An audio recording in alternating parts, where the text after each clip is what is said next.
Quick Crown, they're all set. Racing from the 1200 meter marker. Not a bad start for them towards the inside. Thrower Party began nicely. Bright Eruption is right there. Nordic Spires, the grey on the far side. Then came behind that Quick Crown in the centre, has the orange headgear. Further back in the field is Bugle, then Mediterranean Flame in the white cap towards the outside. The Roaring Rock is in the orange, showing nice speed too.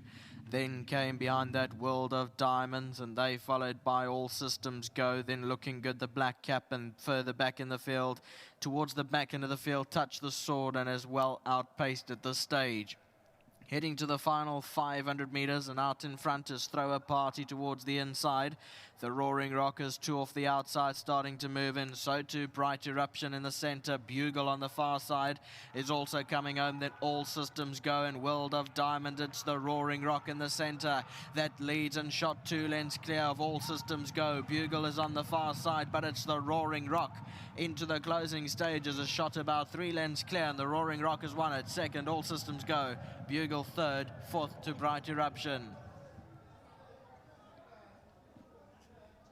Here's the head-on replay, and the Roaring Rock is in the center in the orange colors. You'll notice the new view that we've got here at Fairview for the head-on the turf looks really nice. The Roaring Rock is in front, is clear here from All Systems Goes, running towards the outside now for a run.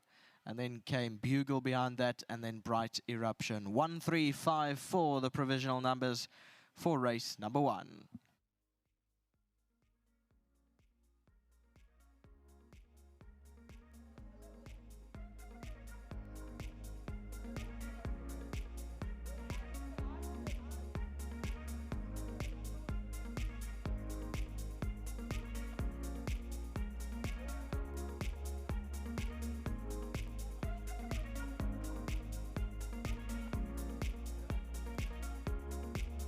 Well, the day started well for the favourite followers, as the Roaring Rock is a well-deserved winner this afternoon off the back of 2 seconds. He finds the winner's box, and he does so in great style with Richard Fourie back in the Eastern Cape, booting him to victory for the Alan Greef yard.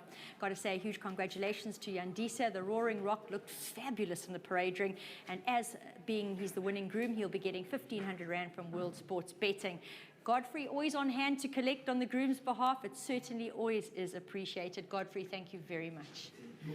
Great to welcome Richard Fourie back to his spot in the Eastern Cape. And Richard, before we touch on this fellow, tell us a little bit about your holiday. Was the fishing good? It was good. I'm not going to say where I was. I want to keep that place a secret. Not divulge any secrets. Not a chance. It's a beautiful place with really, really big fish, and had a lot of fun.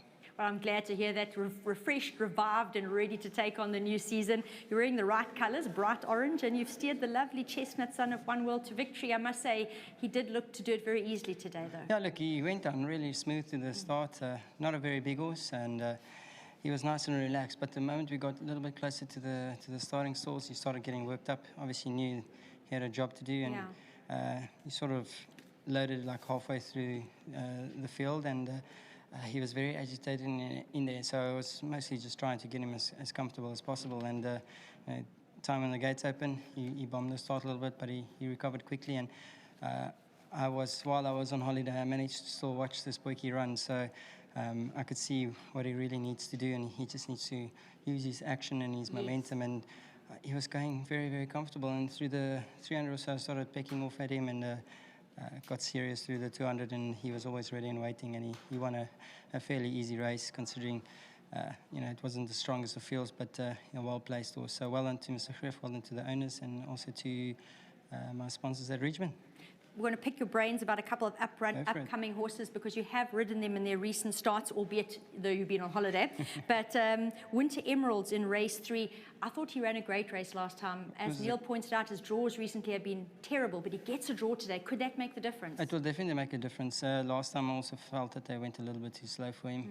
They nearly did 100 seconds, and I was sitting 11 lengths off. So had a tall order to do. 6 draws, it definitely makes it a lot easier. Then Green Light Legend, she's got the hat-trick under the belt. She's been phenomenal in the Eastern Cape. You get on so well with her.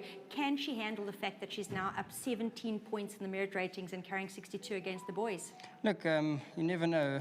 She's a wild child. She really tests the the patience, and she doesn't like the gates. So just getting her to jump through the gates is already a win. So Yeah. A lot of weight, but I think we still got something hidden on the grass with her.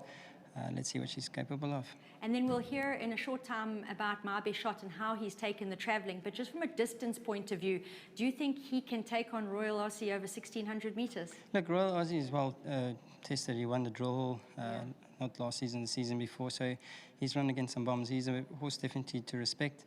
But saying that, he's also getting a bit long in the tooth and got these young horses coming through. So I'd really like to give him a hard time today. Oh, we'd like you to as well. Richard, well done. Thank you very much.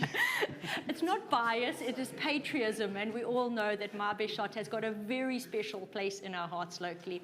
Calling on Alan quickly, and Alan, it's a bit of a long interview, but obviously I'm not going to let the chance pass me by to say incredibly well done for having all 3 nominations in the 2-year-old Equus Awards fillies and coming right with Golden Palm, who really has shone. Can you believe that you had to pick a winner out of those? And then, of course, for the special award as a result thereof, I think very, very well deserved. No, thank you very much. And, you've got to thank our patrons, past and present. Without them, I don't think we would have ever got there. And, to my family who put up for a lot, I've been forever grateful. And I must say I've got to also thank, my mentors who were the cornerstone of my grounding. My father, of course, Stanley Krief, and Tony and Terence Millard. So, without their help and their grounding, I don't think I would have got there. But, we move on. We do, but definitely accolades well deserved. So tell us a little bit about the Roaring Rock. You did give him a winning chance. Yes, he ran a nice race last time out, and got to congratulate Mr. Jonathan Block and Roberta and Julia Johns. I'm sure they're going to be really excited. And he won a nice race. Richard back from his little holiday, just in and out for a short trip, and he'll be away next week again. But he'll be here for the season. But went fishing, first ride for the season, winner. Bang. Can't ask for more. Definitely can't. Now, I've quizzed him about a couple of his rides. I couldn't ask him about Olive Oil because obviously it'll be the first time that he jumps aboard. You did have a chat with Neil. You said that she's fully recovered from that incident. There doesn't seem to be any sort of negativity in her mind, and it looks the right race for her. Yeah, everything's in the right direction, and nice long straight. Hopefully she can tick the box. And then Mabe Shot, obviously he must have taken the travel well, otherwise you wouldn't be running him back now, and you're expecting a good run from him. Expecting a good run and a competitive race. Be a good place to start. Certainly is. Alan, well done for starting the day off on a positive note. Thank you, and it's nice to have some visitors here. So hopefully I'm going to, don't worry, I'm calling some people forward. Oh, great. Yes, Great. Because this is a day building up to the sales that we have Steve Davis visiting in the Eastern Cape, which he does at this stage, and he is Alan's good luck charm. So I actually think that he actually pays you to come here before going off to the sales. I wish he did. I wish he did. No, last time I was here, Nadine, I led in 6 horses. Everybody at the sales thought I was like Robert Sangster. But no, in fact, I never backed one of them. The only horse I backed spun round at the start. So I've started the right way. I've backed the first one. Okay, that's what you tell us? Yeah, we'll believe it. We'll keep going. Yeah. But in all honesty, it's lovely to have you in the Eastern Cape. It's great. You've got an interest. You've got shares in the horses with Alan as well. And it obviously leads on to the stepping stones where you go do your bit at the sales. Yeah, we're heading into the sales, the 2-year-old sale, August sale. I mean, we came off the Durban July sale, which was just out 96% clearance. I went home and told the people in Australasia, they just can't believe it.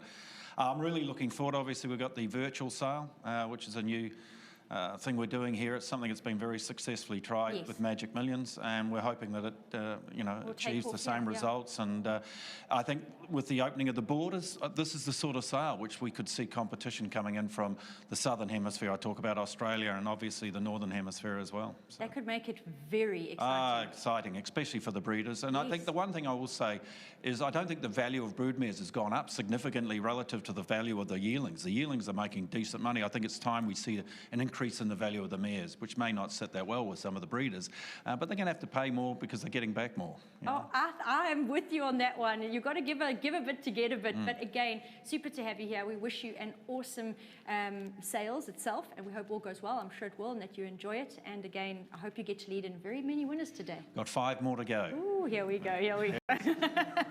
I like Steve's attitude. It definitely does bode well for the rest of the day. But again, a great start for the favourite followers. And just to say that the horses moving to start 1, 3 and 5, well, they came home in that order, 1, 3 and 5. So it's great to see the well-being shining through.